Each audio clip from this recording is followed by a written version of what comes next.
Hello, I am Dr. Wilhelmina, and today I will be bringing you some great information about entrepreneurship.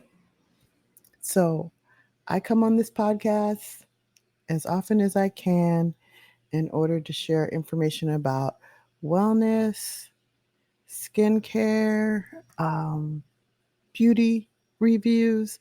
And today I know a lot of us got into the small business of skincare. So I want to tell you about lessons learned from my experience. And there have been several valuable lessons learned. So I'm going to give you that. First, if you're like me and you want to have that one fabulous product or just a full line of skincare, there are a lot of potholes you can step in along your way. So let me give you what I know and what I've learned. So, first, know your niche. So, you need to understand your market, who you're catering to for these specific skincare needs is crucial. Whether it's anti aging or acne treatment, natural products, focusing on a niche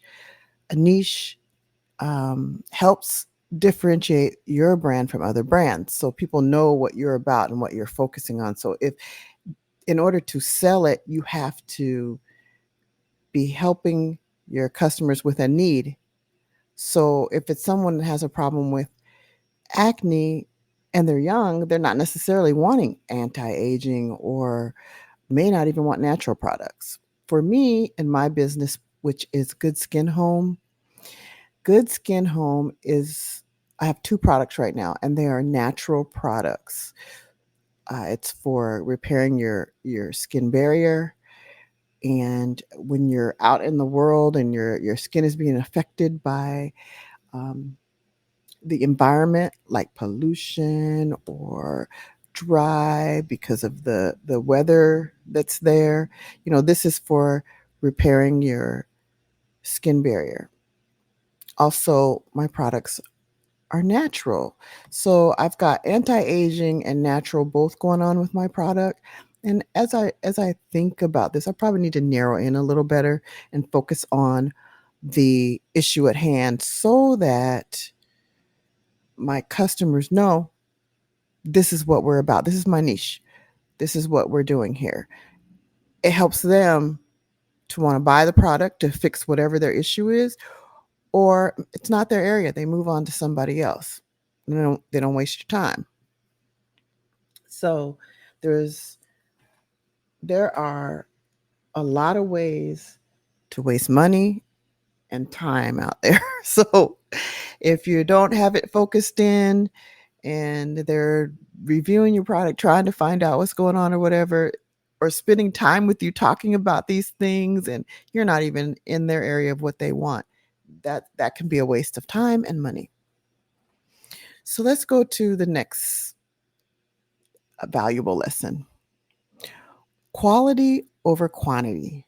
So you want to prioritize the quality of ingredients and formulations because that can build trust and loyalty among your customers. Even if your product line is small, ensuring each product is effective and safe is the key. So I'm going to tell you a story about my product. I have two products, like I said. One was supposed to be my miracle product, and I was so excited about it. And it took me about a year to really get these things done. But this was going to be the natural skin repair barrier, repairing your barrier for your skin barrier. Sorry, repairing your skin barrier. Got it. So it was my one amazing product that I wanted to have. But what happened was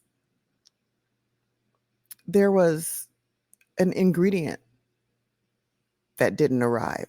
So, in making my natural products, there's natural things apple, watermelon, those things, there's no fragrance. So, those items will have a smell. Definitely after you open it and air gets to it, after about a week and a half to 2, you start smelling the natural smell of the ingredients. So that one ingredient that didn't come was apple essence. The apple essence will tone down that smell of the product, but we pressed on even though it wasn't there and created a second product with the apple essence. And it is a squalene, which is derived from sugar.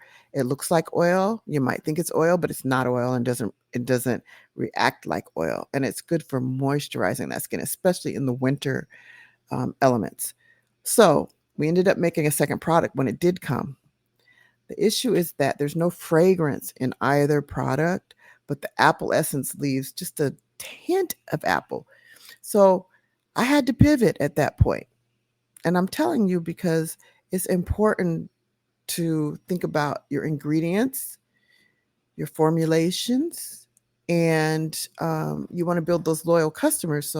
So for me, that became an issue, building my loyal customer because of the scent. Well, what we did was to fix it was you now can only purchase both products. You must put it in your palm, do a couple of drops, 2 to 3 drops of the squalene, and pat it on your skin. Mix them together and pat it on your skin. The smell is so minimized, it's barely there. But I had to pivot. I had to figure out what was I going to do because now I've got all these products, which by the way, my first order of the Mega Repair Cream was 5,000. Now, quality over quantity. Quantity, it was too much. I'm selling it, but not at a level where I need 5,000 pieces. But the thing was, the manufacturer I wanted to use only does 5,000 or more. So that was a problem. And I just followed along and like, whatever, I think this is a good idea. If this is the manufacturer my cosmetic chemist wanted to use, which I had the option to use somebody else, but if she thought this was good and she could oversee it and make sure everything's good because they're not in Hawaii, then that was a good idea. And it wasn't a good idea. So that was a lesson I learned there. Quality is important. So you got to make sure your ingredients are good. And my ingredients are good. It's a great formula, but we have that little issue where you have to mix the two now. You have to buy them together. Of course, I dropped the price, dropped it down so that it would be worth having the two products every time you order.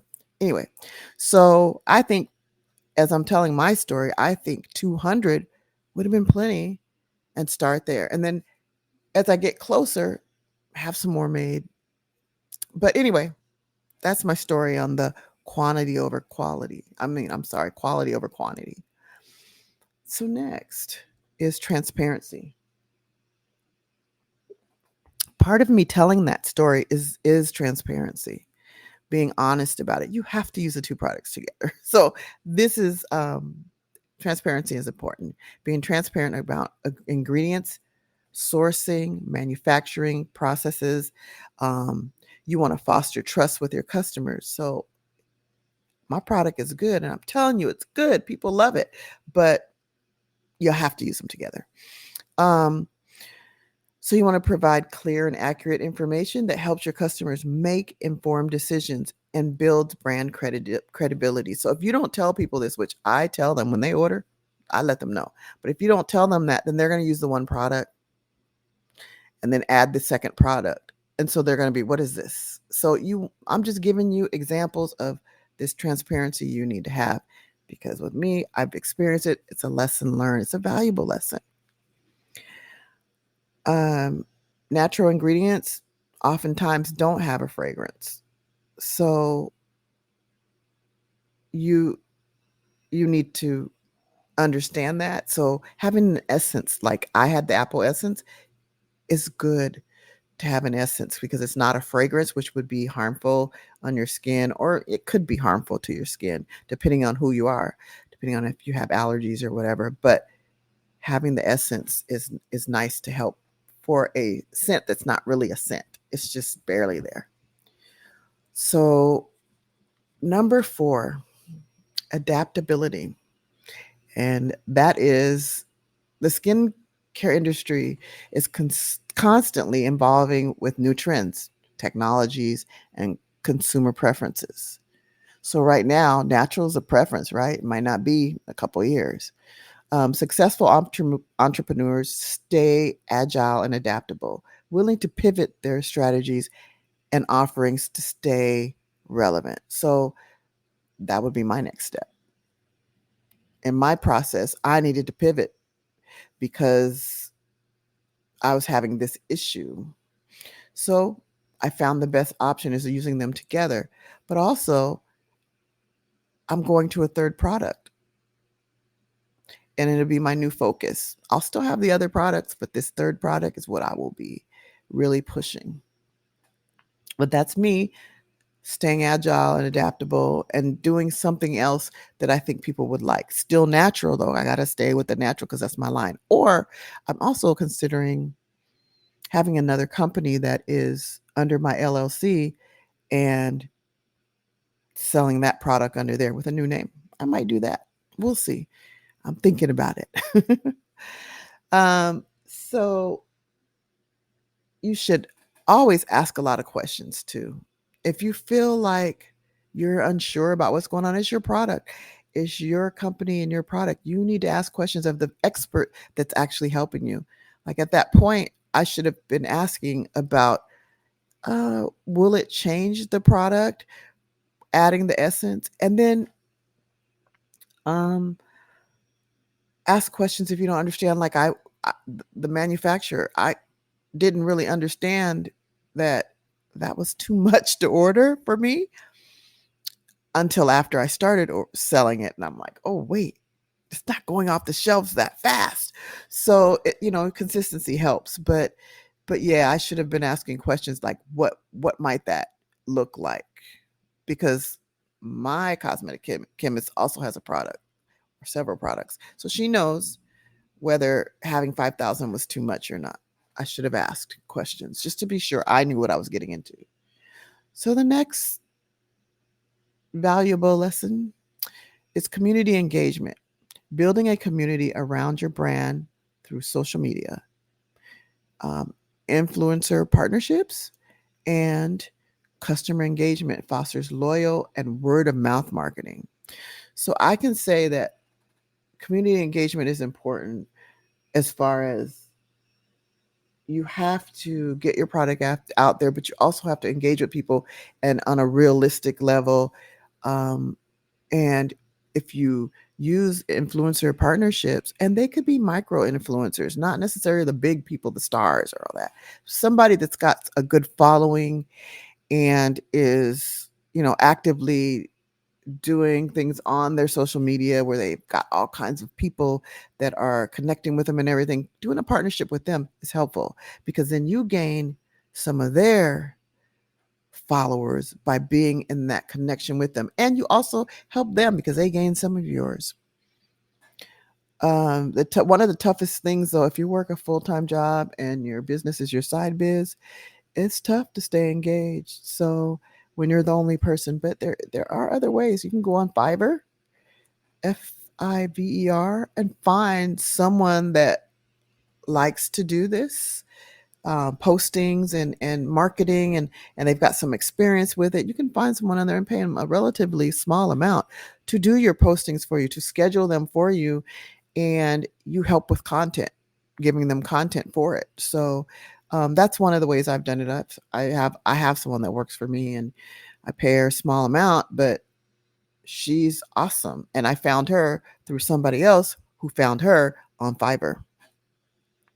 Uh, so you need to have your feedback driven improvements like I did.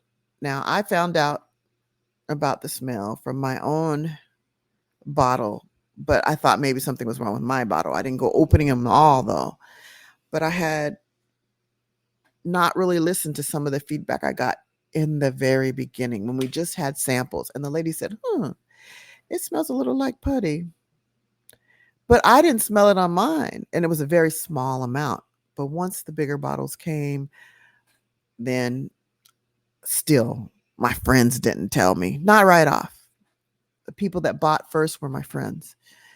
But then I had a friend say, I said something about the smell or whatever. And my friend says, you know what? I was going to tell you that. Okay, that was one. That was two, actually. now. Then one of my closest friends told me straight up, "Hey, I don't know what's going on with this, but it's something wrong with my stuff." So I realized it was a real problem. I had to talk to my cosmetic chemist and find out how I can fix this. And the fix is to have both products and do them together, and you get that minimizing of the scent. It just smells like putty, and who wants putty on their face, right? So I'm just being open and telling the truth about it. Um, just making sure I'm covering everything for you. Okay. Number 7, you need to have with your brand entrepreneurs, when you're creating this brand that you're doing, you need to have that story, your brand storytelling. Creating a compelling brand story that resonates with your target audience can help differentiate your brand from the crowded market. And the skincare business is crowded. You got people all over the place getting into it. You got people like me that are pure entrepreneurs, not not a well-known person. Then you have those people that are kind of known, that are out there, "Oh, I'll use my name for this brand." And then you have the the stars and the entertainers that are, they don't know anything about skincare, but they're in the business. They're coming in the business, and I'm not going to name any names because one of the people I love so much, he has a brand. So no names. But with that story, you want it to be compelling. So for me, my business is Good Skin Home. And with my business, I added the home to the end because it's a good place, a good home to take care of your skin. And it's true, it does really take care of your skin. On top of that, one of the issues when I was growing up that we had was my mom being able to keep us in a home. We moved around a lot, but she was single, she had 5 kids. And so it happened, that's the life of a single mom, not making very much money and trying to keep us housed. So um I also have set my philanthropy on helping the homeless, which now is considered houseless, I guess. But home came from that term, homeless, because when I give back, that's who I'm giving back to. Homeless people or food insecure, people that are food insecure also. So I agree with this, and I think I should talk about my story more often because I don't do it enough. But that's my story, a quick snippet of my story. Okay, so number 8, patience and perseverance. Building a successful skincare business takes time and perseverance. Entrepreneurs must be patient, willing to learn from failures, which I've had my failures, I'm learning, and stay committed to their vision despite the challenges. It's a learning experience. This is my first time, so I'm learning, but I'm able to bring some of the experience I've had working in direct sales and multi-level marketing. I remember I joined a business that had no name. I was going to be one of their sellers, and I had a big team underneath me. I had a team of at least 100 under me, and I was excited. But I remember some of the hiccups with the business that they had that inspires me to keep going. They kept going for quite a while. They're not in business anymore, but I'm not giving up. I want to keep my business going, and I will be patient and keep using the tools that I have to help me build, but add to those tools. And one of them is I'm taking a class, and it's on reels, learning to do reels. I know how to do reels. I put reels up all the time. I was doing it myself before I got this lady that's working for me. But I want to be an expert on putting them together because I want engaging reels. So I'm taking a class, and this woman is really good. It's just finding the time for me to get through all the content and be involved in the learning because I have a full-time job, and I have several employees, and we recently moved to a new building, so we had to do this whole big move, and we don't even have phones in our office. So there's a lot to coordinate and take care of. And so it's just a lot, but I'm doing my best to do this class and learn from it so that I can add to my repertoire on my page so I can add some of these more engaging, um, reels. And it's not reels aren't easy, but reels will gain you a good following if you're engaging. So you gotta be creative. But I would say patience, like silence, is golden. So remain patient, keep working at it. I noticed that I've gotten a lot more, um, views on my YouTube channel. Not necessarily for my skincare, but for this part of my biz. This I am Dr. Wilhelmina. I'm getting a lot more views and even on my podcast. So time is everything. It's gonna grow over time. Just stay consistent and stay persistent and be patient. That is the last thing. Oh, there's one more thing I didn't mention. You should have your own limits as to what you will accept for your business, and you should have boundaries, whether financially or how you will work together.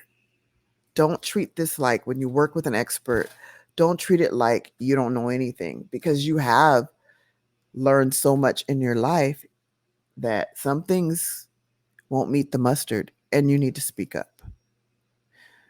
Don't just take it for granted because somebody's telling you this because we all have our own motivations. So I want a good business that is honest and true and straightforward, and I want to be able to pivot when I need to something else because it's either working or not working. It's not working well enough, right? So make sure you speak up. It's your business. And that's another lesson I learned. All right. Thank you, entrepreneurs, for listening. And if this was good to you, share it with someone else. Come back again. I don't know what the next topic would be. I just pick them out before I do them. Oh, okay. I hope you're having a beautiful Sunday or whenever you hear this. And take care. I'm Dr. Wilhelmina, and I enjoy what I do. I come back as often as I can, and I'm having a good time. So please join me for the next one. Take care.